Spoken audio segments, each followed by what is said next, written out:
ព្រឹត្តិបទព័ត៌មានស្ដីពីសកម្មភាពការងារប្រចាំសប្តាហ៍របស់ឯកឧត្តមបណ្ឌិតអៀង សុផល្លែតរដ្ឋមន្ត្រីក្រសួងបរិស្ថានសប្តាហ៍ទី4នៃខែកុម្ភៈឆ្នាំ2025ក្នុងសប្តាហ៍ទី4នៃខែកុម្ភៈនៅវេលាម៉ោង 2 រសៀលត្រូវនៅថ្ងៃទី24ខែកុម្ភៈឆ្នាំ2025ឯកឧត្តមបណ្ឌិតអៀង សុផល្លែតរដ្ឋមន្ត្រីក្រសួងបរិស្ថានបានអនុញ្ញាតឲ្យលោកក្រួយសារិទ្ធចូលជួបសម្ដែងការគូសមនិងសូមមតិណែនាំកិច្ចការងារលើការអភិរក្សសត្វឃ្មុំកម្ពុជានៅទីស្តីការក្រសួងបរិស្ថាន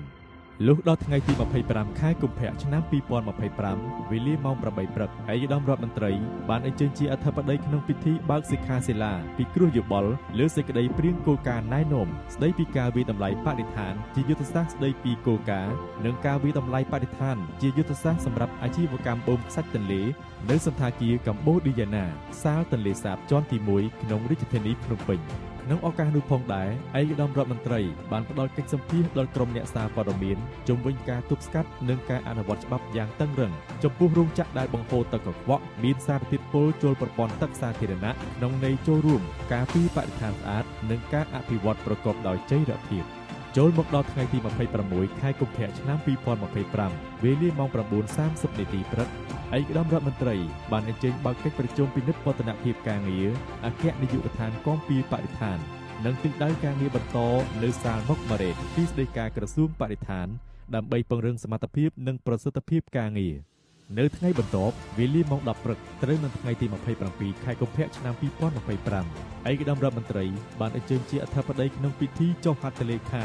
លើការផ្លាស់ប្តូរកំណត់ចំណាំនិងនីតិឯកភាពលើព័ត៌មានលម្អិតអំពីនីតិវិធីដើម្បីអនុវត្តគម្រោងកែលម្អសមត្ថភាពនៃការចោលសម្រាមពីវាលពាសកាលនៅតាមខេត្តនិងទីក្រុងក្នុងប្រទេសកម្ពុជារវាងស្ថានទូតជប៉ុន UNDP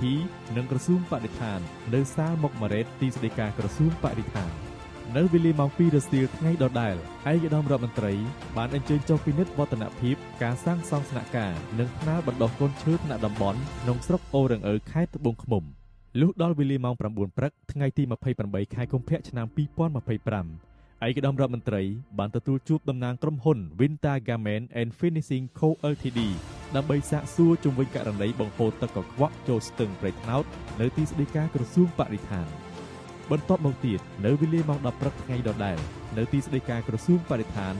ឯកឧត្តមរដ្ឋមន្ត្រីបានបន្តទទួលជួបតំណាងក្រុមហ៊ុន KOO Processing Food Co Ltd ជាសាវនាការក្នុងករណីក្រុមហ៊ុនបានបង្ហូរទឹកមានសារធាតុពុលចូលស្ទឹងសែនជ័យក្នុងភូមិសាស្ត្រខេត្តកំពង់ស្ពឺនៅថ្ងៃទី1ខែមីនាឆ្នាំ2025វេលាម៉ោង 8 ព្រឹកឯកឧត្តមរដ្ឋមន្ត្រីបានធ្វើដំណើរទៅដល់ខេត្តកោះកុងដើម្បីអញ្ជើញចូលរួមជាអធិបតីក្នុងពិធីបុណ្យកោងកាងសន្តិភាពនៅសហគមន៍កោះស្រឡៅឃុំកោះកាពិស្រុកកោះកុងខេត្តកោះកុងនិងបានចូលរួមដាំដើមកោងកាងចំនួនជាង 5,000 ដើមរួមជាមួយប្រជាសហគមន៍និងមន្ត្រីរាជការផងដែរបន្ទាប់មកទៀតនៅវេលាម៉ោង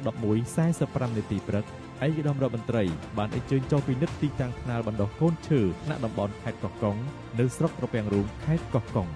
លើយុទ្ធសាស្ត្រចក្រាវិស័យបរិស្ថានសំដៅលើភាពស្អាតក្នុងនោះយុទ្ធនាការថ្ងៃនេះខ្ញុំមិនប្រើថង់ប្លាស្ទិកទេនិងយុទ្ធនាការកម្ពុជាស្អាតខ្មែរធ្វើបាននៅគ្រប់រាជធានីខេត្តទាំង